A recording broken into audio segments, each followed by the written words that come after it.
नमस्कार साथियों, आप सभी को एक बार फिर से स्वागत है पार्थ इंस्पायर्ड कोचिंग सेंटर में। आज हम आपको क्लास 10th का हिंदी का जो पार्ट 2 बुक होता है, जिसको हम लोग वर्णिका के नाम से जानते हैं, उसको स्टडी करने वाले हैं। जिसमें पहला चैप्टर आपका होता है दही वाली मंगमा। इसके सारांश को हम इस वीडियो में बताने वाले हैं, तो ध्यान से समझिए इस दही वाली मंगमा का सारांश क्या है, क्योंकि इससे बहुत सारे ऑब्जेक्टिव क्वेश्चंस आएंगे और बहुत सारे सब्जेक्टिव क्वेश्चंस आपको बोर्ड में आएंगे, तो बहुत ही इंपॉर्टेंट हो जाता है बोर्ड के एग्जाम के व्यू से। तो बिना टाइम वेस्ट किए समझते हैं इन सारी चीज़ों को ध्यान से। देखिए, दही वाली मंगमा हिंदी वर्णिका क्लास 10th है। समझिए, दही वाली मंगमा, ये दही वाली मंगमा के जो लेखक थे वो हैं श्रीनिवास। कोई पूछेगा कि दही वाली मंगमा का लेखक कौन है, तो मित्रों आपको बोलना पड़ेगा श्रीनिवास। श्रीनिवास है। इनका जन्म कहाँ हुआ था, तो इनका जन्म हुआ था कर्नाटक के कोलार में 6 जून 1891 ईस्वी को। और मृत्यु कब हो जाता है, तो इनका जो मृत्यु हो जाता है मित्रों 6 जून 1986 ईस्वी को इनकी मृत्यु हो जाती है। और इनसे रिलेटेड देखिए लेखक के बारे में भी बहुत सारी चीज़ें आता है, तो कम से कम आपको ये चीज़ें याद रखना होगा कि इनका जन्म कब हुआ था, इसको अच्छे से याद रखिएगा। 6 जून 1891 ईस्वी में कहाँ पे, कोलार में हुआ था। कर्नाटक का एक जगह है कोलार, वहाँ पे हुआ था। और इनकी मृत्यु जो हो जाती है 6 जून 1986। देख रहे हो, सेम डेट को हुआ है। 6 जून को जन्म, 6 जून को मृत्यु। काफ़ी यूनिक। ऐसे तो हमारे डेट मतलब आप देखे होंगे गौतम बुद्ध जी का हुआ था, यानी बुद्ध साहब का वो जिस दिन उनका जो मेन जो होता था वैसाख के पूर्णिमा का दिन होता था, लेकिन ऐसे ही हमारे श्रीनिवास जी भी हैं, इनका भी देख लीजिए। काफ़ी यूनिक डे है ना, जिस दिन जन्म लिए उस दिन मृत्यु भी हो गया। काफ़ी कमाल है ना। अब इनके पूरा नाम क्या होता है, तो मास्ती वैकेंटस अयंगार इनका पूरा नाम होता है। और यह कन्नड़ साहित्य के प्रतिष्ठित रचनाकारों में से एक थे। हिंदी अनुवाद B.R. नारायण, और इनकी जो हिंदी में अनुवाद किए हैं इसका वो B.R. नारायण साहब ने किया है। अब इसके बाद से हम लोग चीज़ों को समझते हैं।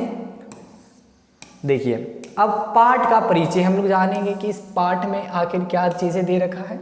ध्यान से मित्रों समझिए एक एक पॉइंट्स को, क्योंकि बोर्ड के व्यू से काफ़ी इंपॉर्टेंट होने वाला है। देखिए, प्रस्तुत कहानी दही वाली मंगमा भावना प्रधान कहानी है। ये कैसी कहानी है, तो ये भावनाओं पे डिपेंड करता है, हमारी भावनाओं, इमोशंस वाला कहानी है, भावना से संबंधित कहानी है। इसमें 2 पीढ़ियों की भावनाओं, यानी एक इसमें फर्स्ट जनरेशन एक बहू होती है और एक दूसरी सास होती है, उसमें उनके बहू की बच्चे होते हैं, पोते होते हैं, इनसे संबंधित यानी पीढ़ियों की भावनाओं को लेखक ने बड़े ही स्वाभाविक ढंग से प्रस्तुत किया है।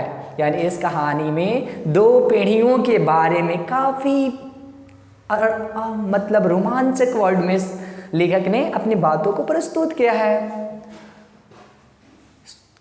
ढंग से प्रस्तुत किया है। कहानी एक दही बेचने वाली की है। ये कहानी किस पे है, तो ये कहानी एक दही बेचने वाली औरत पे है। ठीक है ना मित्रों, किस पे, दही बेचने वाली पे, जो परिवार में सब पर अपनी धाक जमाना चाहती थी। ऐसी थी वो औरत कि वो चाहती थी अपने परिवार में सब पर हक जमाना चाहती थी, कि मेरे बस मेरे परिवार में मेरा ही धाक हो, एकदम शान हो। ऐसी थी वो औरत। जबकि बहू अपने अधिकार का त्याग करना अपना अपमान समझती है। देखिए, अब सास सोचती है कि बस मेरा ही घर है तो मेरा ही धाक होगा इसमें, और जो उस घर में बहू थी वो बहू को लगता है कि नहीं, मेरे अधिकारों का कहीं ना हनन हो रहा है, कहीं ना कहीं त्याग हो रहा है। अब उससे वो बहू नाराज हो जाती है, अपने सासू की अच्छी सी कदर नहीं करती है, सेवा नहीं करती है। वो सोचती है कि मेरा तो कोई इस घर में अस्तित्व ही नहीं है, कोई अधिकार ही नहीं है, आदमी स्वतंत्र ही नहीं है। तो इसलिए इन सास और बहू में काफ़ी मतलब मतभेद हो जाता है। अपमान मानती है, समझती है बहू की नहीं, मेरा तो बेइज्जती हो रहा है, इंसल्ट हो रहा है। कहानी का आरंभ दही वाली मंगमा के दही बेचने से होता है। और ये कहानी जब शुरुआत होगा आपको दही बेचने से। यानी इस कहानी का शुरुआत कहाँ से होता है मित्रों? तो एक बूढ़ी औरत होती है, अपने सर पे दही बेचती है गांव-गांव में घूमकर। और इसके बाद से हम नेक्स्ट चीजें देखते हैं। नेक्स्ट पेज, अब इसके हम जो सारांश देखेंगे। हमने इस पार्ट का कुछ मेन पॉइंट्स देख लिया कि आखिर इस पार्ट में होता क्या है। तो एक दही बेचने वाले होगी जो गांव में जाएंगे, दही बेचेंगे, वहाँ से कहानी शुरू होगा। लेकिन इस कहानी में वो दो पीढ़ियों की बात को रखा गया है।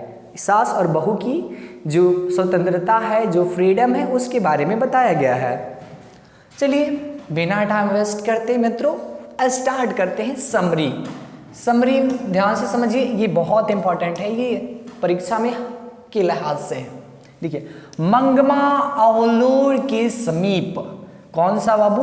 औलूर। औलूर के समीप वेंकटपुर की रहने वाली थी। मंगमा, कोई पूछेगा कौन थी तो आपको बताना पड़ेगा कि औलूरपुर का जो समीप एक छोटा सा गांव है वेंकटपुर, कौन सा गांव? वेंकटपुर की रहने वाली थी और रोज दही बेचने बंगलूर आती थी। औलूरपुर की थी और वेंकटपुर में रहती थी और बेंगलोर में जाके प्रतिदिन दही बेचा करती थी। वह आते जाते मेरे पास बैठती थी, मेरे पास बोले तो लेखक के पास बैठती थी और अपनी बातें करती थी, और जाती थी तो लेखक से सारी बातें करती थी, क्योंकि डेली आती थी उस लेखक के घर दही बेचती थी। एक दिन वह मेरे बच्चे को देखकर अपना पुत्र और पति की कहानी, किसकी कहानी? पुत्र और पति की कहानी जो है कहकर पति को अपनी ओर आकृष्ट करने की रहस्यमयी बातें कहने लगी। यानी ये जो लेखक हैं, ये इन्होंने क्या किया कि उस दही वाली मंगमा जो थी वो आई और आकर इनसे कहने लगी कि पति को कैसे अपने बस में किया जाए, इसके लिए कुछ टिप्स बताने लगी, रहस्यमयी बातें बताने लगी। आदमी को अपने बस में रखने का 3-4 अनुभवपूर्ण गुण भी बताया। अभी दही वाली मंगमा जो है दही तो बेचती थी और इनसे मीठी मीठी बातें करती थी। और एक दिन इन्होंने जाके उनसे बात कहा कि पति को कैसे अपने बस में किया जाए, इसके अनुभवपूर्ण कुछ एक्सपेरिमेंटेड चीजें शेयर किया, उनसे बताया। और उसके बाद से क्या होता है, कहानी और भी इंटरेस्टिंग होगा, ध्यान से समझिए। अब उसके बाद से होता है यूं है कि 15 दिन बाद मंगमा आई और रोती हुई अपना गृह कला तथा बेटे बहू से अलग होने की दुखद कहानी सुनाई। अब फिर जो हुआ, मंगमा आती है, 10 दिन तक तो अपने से सास बहू में झगड़े हुए, जिसकी वजह से वो तो अब अपने घर गांव में दही बेचने का कार्य छोड़ दिया था। और अब आई 15 दिन बाद, वो 15 दिन बाद आई तो फिर मेरे लेखक के पास आके क्या कहने लगी, कह रही हैं, ध्यान से समझो, अपने गृह कलह के बारे में कि हमारे घर में एकदम कलह लग गया है, झगड़ा लग गया है, अपने घर की झगड़ा बताने लगी। सास बहू जो उनकी बेटा, अब ये तो सास मंगमा सास थी, तो इनकी जो बेटे बहू थे वो काफ़ी इनको तंग कर रहे थे। इनको लग रहा था कि नहीं, मेरी जो बहू है वो हमें अलग करना चाहती है, हमें तंग कर रही थी। इस तरह का बात इसने समझी और दुखद कहानी अपना सुनाई लेखक को। इस प्रकार बेटे बहू से विरक्त होकर अपने जोड़े हुए पैसे को अपने साज श्रृंगार पर खर्च करने लगी। अब जो दही वाली मंगमा थी वो अब समझ ली कि नहीं, मेरे बेटे बहू अब मेरे को नहीं मान रहे, नहीं जान रहे हैं। वो काफ़ी झगड़े, अब उनको मतलब एकदम तालमेल नहीं मिल रहा था। तो फिर क्या कह ली, जो मंगमा थी, जो भी अपने पैसे जोड़ के रखी थी, और फिर अपने पे साज श्रृंगार करने लगी, संवरने लगी और उस पर खर्च करने लगी। कुछ लोग खर्च करने लगी, इससे वह कुछ लोगों के आलोचना के पात्र भी बन गई। अब देखिए, अब बूढ़े में लोग अब कमेंट करने लगे कि अरे देखिए सास बेटे पतो तो सब हैं और ये पैसे दो चार रखिए, अब वो संवर रही है बुढ़ापे में। ऐसे लोग ताने मारने लगे। बहू भी उसकी जैकेट पार ताना कसने लगी। अब जो बहू थी वो गेट पे आती, गेट पर आके देखते नहीं है सास बहू, उसके जो भी टिप्स आप देखे होंगे घर में क्या होता है, हमारे मतलब समाज में देखे ही होंगे कि जो भी सास तक बातें पहुंचाना होता है तो जो बहुएं होती हैं, बहू आती हैं दरवाजे पर, वहाँ पे दरवाजे पर आके फुसर फुसर करती हैं और फिर सास सुनेंगी, फिर तंग होगी, झगड़े होगा, इस तरह का बातें। तो ये ताने मारना बहू भी शुरू कर दी थी। बढ़ाने पर दिए गए, बात बढ़ने पर, अब देखिए कसने ताने कसने लगे और बात बढ़ने पर दिए गए गहने भी लौटाने को तैयार हो गई। अब जो इसको बदले में गहने दिया गया था, वो गहने भी झगड़े के कारण तो पोते की पिटाई थी। देखिए झगड़ा अब क्या हुआ था कि दोनों आखिर इनकी तो परिवार नॉर्मल चलता था, लेकिन एक दिन क्या हो गया था कि जब इनकी मतभेद हो गया था, मत नहीं मिल रहा था, ईर्ष्या हो गया दोनों लोग में, सास और बहू में। तो इन्होंने क्या कर दिया कि अपने सास जो है वो बहू से क्या हुआ था कि जितनी भी चीज़ें दे रखे थे वो सब के सब सास फिर से रिटर्न ले ली। और उसके बाद से क्या हुआ कि वो अपने बेटा के, देखिए रीज़न ये था, झगड़ा का रीज़न ये था कि वो उनके जो पोता था ना उसकी पिटाई कर दी थी ये बहू ने। देखते ना मम्मी पापा पे खिसियाई रहेंगी, चाहे किसी और पे आएंगे तो एकदम बचवे के दाना बचवे के थुराई करेंगी। तो ये गलतियाँ कर दी थी बहू। अब इसी पर आई, अब अपने बच्चों को खूब मारी। तब मतलब दादी लोग को कैसे अच्छा लगेगा कि बच्चों को पीट रही है। अब वो जैसे आई दही वाली मंगमा देखी कि अरे पोता रो रहा है, क्या हुआ इसको, तब तो समझ गई कि वो झगड़ा हमसे हुआ है, इसका बिखिया किस पे उतार रही है, इस पुतवा पे उतार रही है। अब इसलिए इन दोनों में अब झगड़ा हो गया, काहे मारी तू पोता को, क्या किया था गलती। इस तरह से अब झगड़ा फैलता गया। अब जो गहने दिए थे वो भी गहने का तो रियल माने कारण था, क्या रियल कारण था मतलब झगड़े का कारण तो था पोता, लेकिन वो असली पोता कारण नहीं है। मूल रूप से जो कारण है सास बहू की अधिकार संबंधित ईर्ष्या थी। आखिर झगड़े का कारण क्या था, वो तो स्टार्ट हुआ लड़कवा से, पुतवा से स्टार्ट हुआ, लेकिन मेन कारण था अधिकारों का ईर्ष्या। सास बहू में जो अधिकार था उसके ईर्ष्या थी झगड़ा का मेन कारण। तो याद रखिएगा झगड़ा का मेन कारण क्या था, झगड़ा तो कारण बना था लेकिन मेन कारण जो था वो अधिकार, सास बहू की अधिकार संबंधित ईर्ष्या थी। औरत को अकेले जानकर कुछ लोग उसके धन और प्रतिष्ठा पर भी आंखें उठाते थे।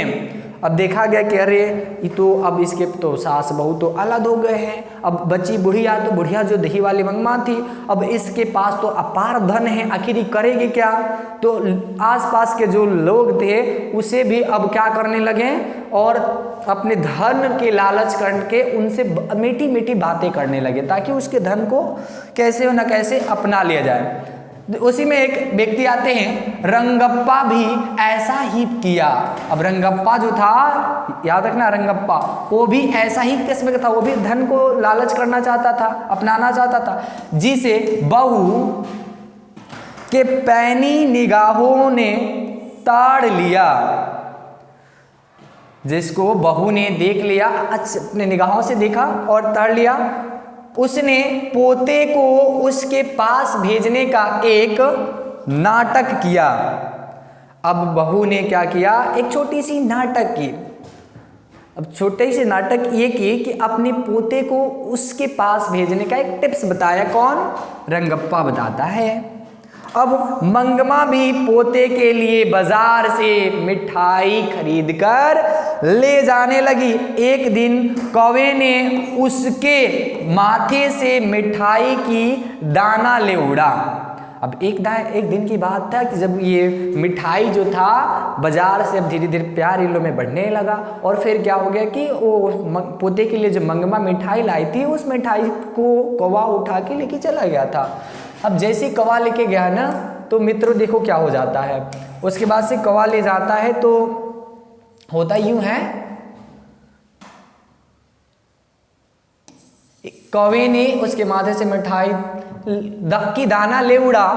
अंधविश्वास के कारण, अंधविश्वास समझिए ध्यान से, अंधविश्वास के कारण मंगमा भयभीत हो उठी। अब तो उसके माथे से दाना उठा तो फिर उसने क्या होगी, मंगमा जो थी वो अंधविश्वास पे थोड़ा ज्यादा विश्वास करते थे, इसलिए वो क्या होगी, काफी डर गई कि अरे क्या हो गया,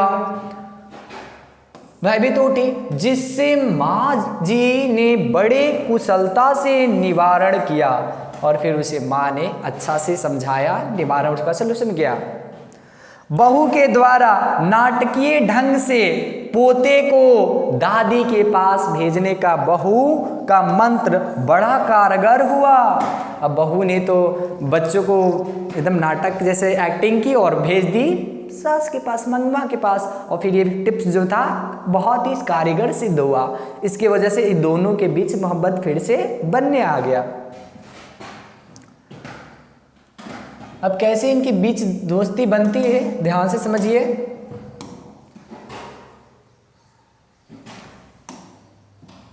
देखिए,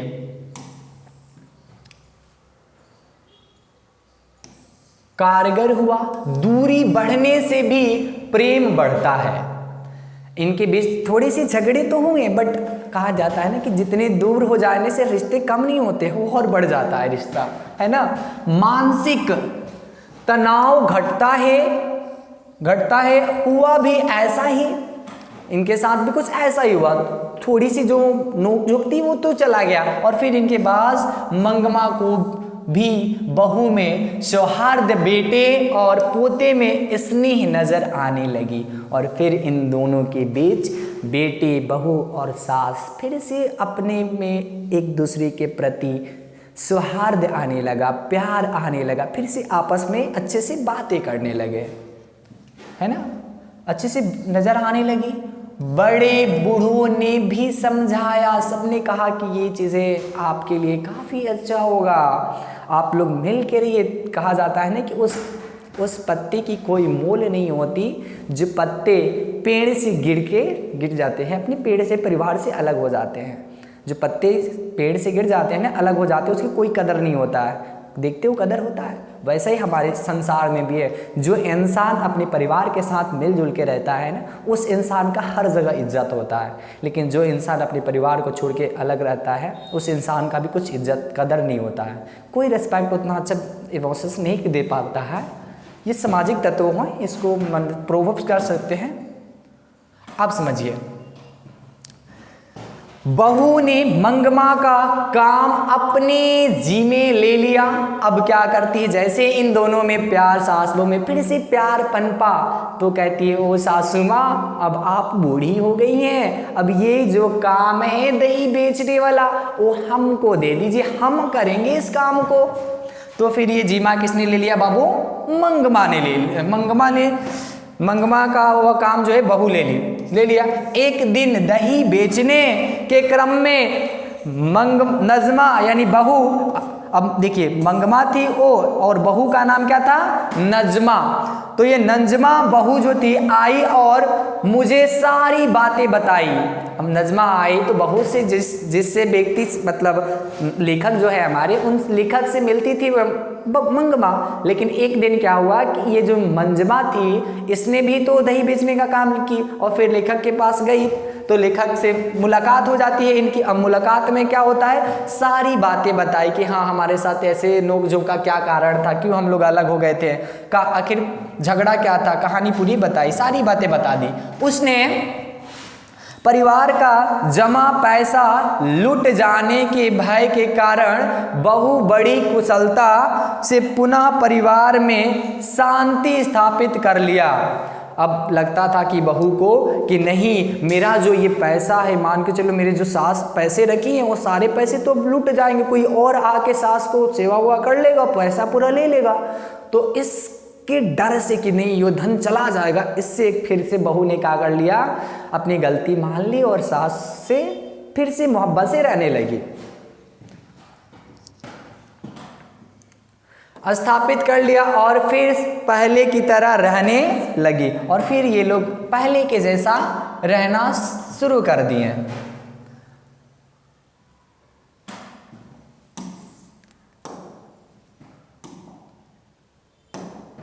अंत में लेखक इस निष्कर्ष पर पहुंचता है कि सास और बहू में स्वतंत्रता की होड़ लगी है। मतलब दोनों में ये लगा था कि हम इस घर में धाक मेरा चलेगा, बहू को लगता था इस घर में मेरे धाक चलेगा। यानी सास अपना अधिकार लेना चाहती थी, बहू अपना अधिकार, दोनों में होड़ लगा था कि कौन इस बीच से पड़ रहा है। उसमें माँ बेटे और पति पत्नी है। अब दोनों में तो होड़ लगा है, लेकिन उसमें माँ बेटे और पति पत्नी ये सब थे।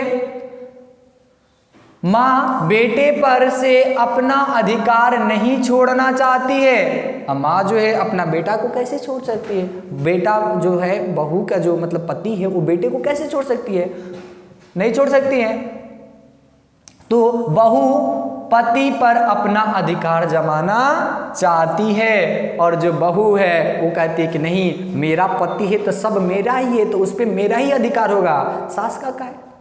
आजकल लड़के भी ऐसे ही कुछ हो गए हैं, हमारे समाज में भी ऐसे तत्व देखने को मिल रहे हैं कि वो जो होते हैं कि अपने माँ बाप को छोड़ दे रहे हैं, केवल बीबी को ही देख रहे हैं। ऐसे थोड़ी, दोनों को देखिए, दोनों की सुनिए, करिए अपने मर्जी से, सुनिए सबका। तो पति पर अपना अधिकार कौन जमाना चाहती थी, बहू जमाना चाहती थी। यह सारे संसार की का ही किस्सा है। ये दही वाली मंगमा जो है ये हमारे संसार का ही एक छोटा सा पार्ट हो गया है। क्योंकि हमारे समाज में ऐसे लोग हैं, सास है तो अपनी बहू को भी इतना कहीं कहीं टचअप कर दे रही हैं लोग, और कहीं कहीं बहू भी सास को इतना तंग कर दे रही है। तो इस समाज में कुछ त्रुटियां हैं जिसको लेखक व्यक्त करते हैं अपने शब्दों में। तो इन सारी बातों को आप याद रखिएगा। इस सारांश में हमने देखा क्या, ध्यान से यही देखा कि एक सास होती है दही वाली बहू, जो दही वाली मंगमा, और एक बहू होती है जिसको नाम है नज़मा। ये दोनों जो थी आपस में झगड़ा करके, मतलब अधिकारों के लिए झगड़ा कर ली थी और अधिकारों को लेकर बच्चे की थुराई की। फिर दोनों में काफ़ी विवाद हुआ, फिर ये लोग आपस में अलग, दोनों लोग आपस में क्या हो गए, अलग हो गए। और फिर उसमें कोई दूसरा रंगप्पा आया और फिर उनको क्या करने लगा, तंग किया, और फिर मिलाने का भी काम उसने ही किया। और कुछ लोग, गांव के लोग भी ताने मारने लगे।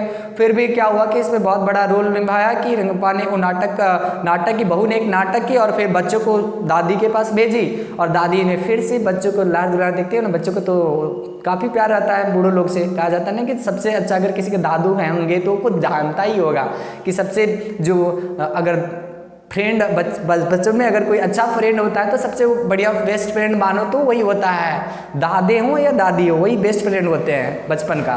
क्योंकि वो लोग के पास भी फ्री टाइम होता है, हम लोग के पास फ्री टाइम, बस मस्त खेलते हैं, बातें करते हैं मीठी मीठे, है ना दादू से। तो ये तो चीज़ें काफ़ी अच्छा था। तो फिर वो भी मिल गए। जैसे नाटक करके ये बहू ने, नज़मा ने क्या किया, भेजी बहू के मंगमा के पास, बेटे को भेजी। तो बेटे को, पोता को देखकर वो काफ़ी खुश हो गई मंगमा, और मंगमा खुश होकर सारी दुख को भुला गई, किससे झगड़ा है क्या है, सब कुछ माफ़ कर दिया और फिर से आपस में रहने लगे। और फिर बहू ने क्या कर लिया, अपने अधिकार को मान लिया और गलती भी मान ली बहू ने। और फिर क्या किया उसने, जो दही वाली मंगमा थी, दही बेचने का काम करती थी, और फिर ये मज़मा जो थी इसने क्या करने लगी, और फिर ये काम संभाल ली पूरे गांव में। फिर से ये अब दही बेचने लगे, दोनों आपस में मिलके फिर अच्छे से अपना जीवन यापन करने लगे। तो ये थी छोटा सा कहानी जो आपको सुनने में काफ़ी अच्छा लगा होगा। चल फिर आज के लिए इतना ही, डेट्स ऑल। मिलते हैं अगले वीडियो में, तब तक के लिए बाय।